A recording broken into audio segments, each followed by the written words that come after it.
And the very first thing that I do when I go in, I go in to get an understanding of the big picture. I want to know what it is that they're working on. What is the purpose of the job, and why do they want to share that message? And then once I kind of get my understanding of what the purpose is, I can now put myself in it. And then I start doing a bunch of research. I then get to dive into what I would like it to look like, the visuals. And really, that's the fun part. I have to think about who's seeing this. Is it pop culture? Is it my grandmother's generation? And if so, I need to include the things that is going to resonate with them, that's going to create a moment for them that they're going to understand.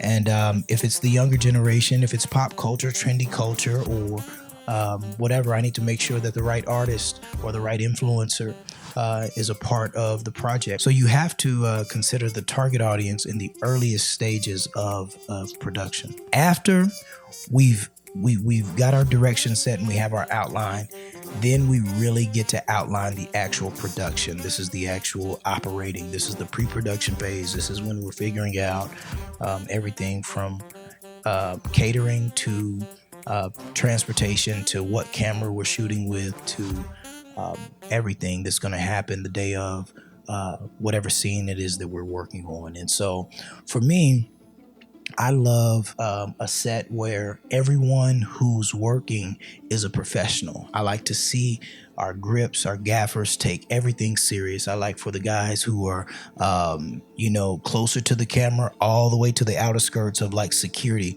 I like everyone to really like what they're doing. I like for everyone to take their job serious and be professionals, so because I take what we do in this thing very serious. I take what I do very serious, but I also take the power of video very serious, and the power of writing stories and telling history and doing these things. I take all of that real serious. And so on set with me, there's a very specific vision, and it takes a moving of a ship, and everyone has to be in sync. I get a kick out of seeing guys be really good at what they're doing. When I bring in someone because of their special skill set, like for example, when I brought in Tracy Frost for some action scenes, we had a couple fight scenes. He's a stunt guy, and just watching him work with the actors, for me, I get a kick out of watching people be great at what they do. So if you come and you're trying to work with me, I actually want you to be really good at what you do. If you're kind of doing it, if it's kind of a hobby for you, I'm probably not the type of producer that you want to work with, because I'm looking for the guys or girls who have already put the work in. That way the actors or the client who's watching over your shoulder, they're impressed. They're impressed with the execution. They're impressed with the attention to detail. The things that they didn't think that I was thinking about, I absolutely thought about. The people that I look up to, Ryan Coogler, Antoine Fuqua, Tarantino, of course. Those directors, Dave Meyer, the guys that I look up to, there's just a level of detail that they focus in on, and I like to do the same thing. I like to mimic those guys as directors and as producers. I get to look at some of the guys that are close in my circle, and I get to learn from those guys as well, and watch how they handle their business and things like that. I got to see every aspect of production early on because of the type of company I was working in. It was a boutique production company, and so I came in as a studio manager. I didn't start really holding a camera until I was kind of forced into it, and so I started there. And then of course technology has evolved, and now everyone has a camera. Everyone has the ability to tell a story, but everyone doesn't know how to tell a good story. The thing that clients are dealing with now, or the game of video production is dealing with right now, is everyone thinks that they can do it because they're all equipped with high quality cameras, right? The iPhone is a high quality camera.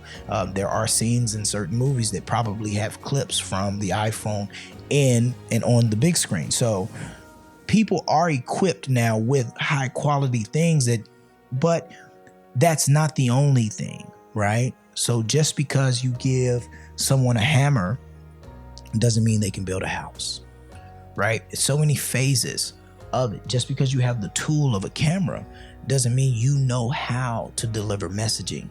It doesn't mean that you know how to produce properties that are going to resonate and represent your brand properly. So I encourage everyone to do the shorts and the reels and do all of those things, but there's also an element to this that we do, and it's called creating assets. The thing about filmmaking, everything costs. From props to locations to transportation to talent, equipment, everything costs. I cost, but I don't think that we do it or at least I don't anymore. It's not about the money anymore. What it is about is making sure that we have enough money to do whatever the project is.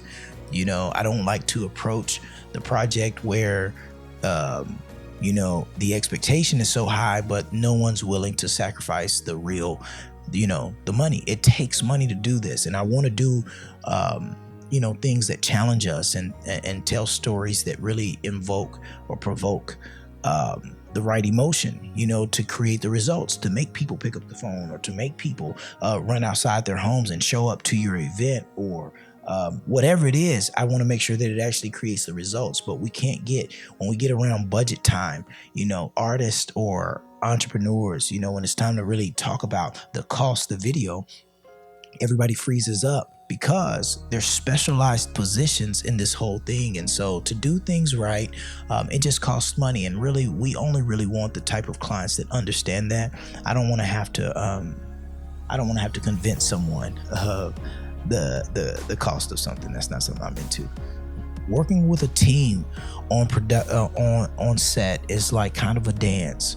Everybody has to come to do their job, but also, we have to be fluid enough to be able to allow the creative wave to happen. Sometimes magic moments aren't forced. What I've seen is some of the art of knowing how to be a good director is also allowing the other professionals in the room to be the professionals that they are, right? So sometimes I have to sit back and I have to let the artist or the actor work out the kinks in his or her own way, right? I may have it in my mind the way I want it said, but sometimes before I say what I need to say, let me sit back and watch, right? And as we do a few rehearsal takes, they may get it in a way that's better than the way that I thought about it. So I allowed that moment to happen. Even in lighting, sometimes if my creative director or my DP is choosing to do things a certain way, I'm not quick to change it and fix it. Sometimes I have to sit there and, see what they saw, because collectively creativity is better, right? Because I'm already focused and doing so much. It's good to have great guys around you, and that's why your recruiting process, making sure that you're only choosing the top guys, the guys who really do what they say they do. That's where that comes from. That's why I'm like that. So after production, after we've done, all that we do, and magic has happened, and we celebrate for having it in the can. That's what that's called. We have our property in the can, and now we just have to make something of all of this, right? So those files go into post-production, and that's where a different type of art form takes place. That's where the editor, the colorist, the sound, post-production audio, composers, music placement, sync licensing, and this is where all of that starts coming together, right? This is where, some filmmakers have the luxury of bringing in orchestras and working on, major projects like that with some of the most world-renowned composers and things like that. That is my dream. My dream is to be able to work at the highest level with the top guys that do what they do, So that's why I only want to surround myself with professionals. But post-production is where you get to make this gumbo.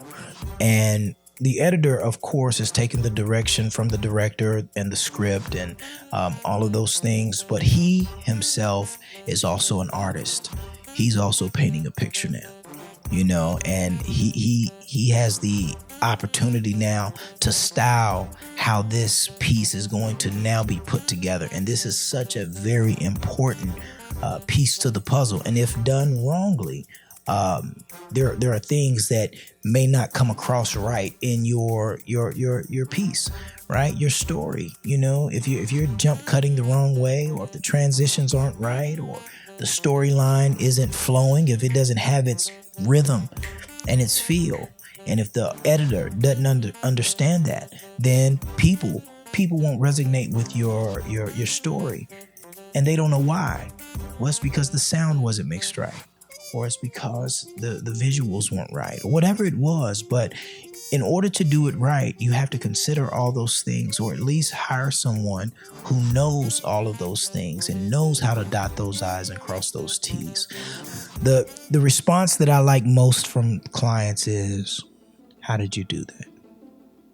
Because what they saw on set is not even what they saw in the edit. It's almost like they didn't even understand that all of that was going to come together like that. And so it makes me feel good when I hear the whole, how did you do that? When did you do that?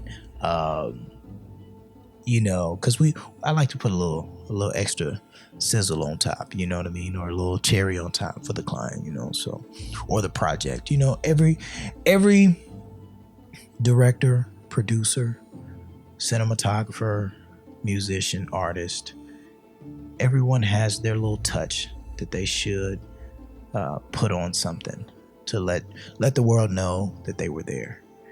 And I think we all have our little thing that we want to do. Nowadays, you have to figure out how to make your offering or your style or brand so unique, so different that people can only come to you for it. And then you have something. Thank you for tuning in, guys. I'm Dennis Dotson with London Park Productions. I am a producer, filmmaker out of Dallas, Texas. Feel free, hit me up, thelondonpark.com, and I would absolutely love to help you make movie, documentary, music videos, anything, as long as you are the real deal. I want to work with you.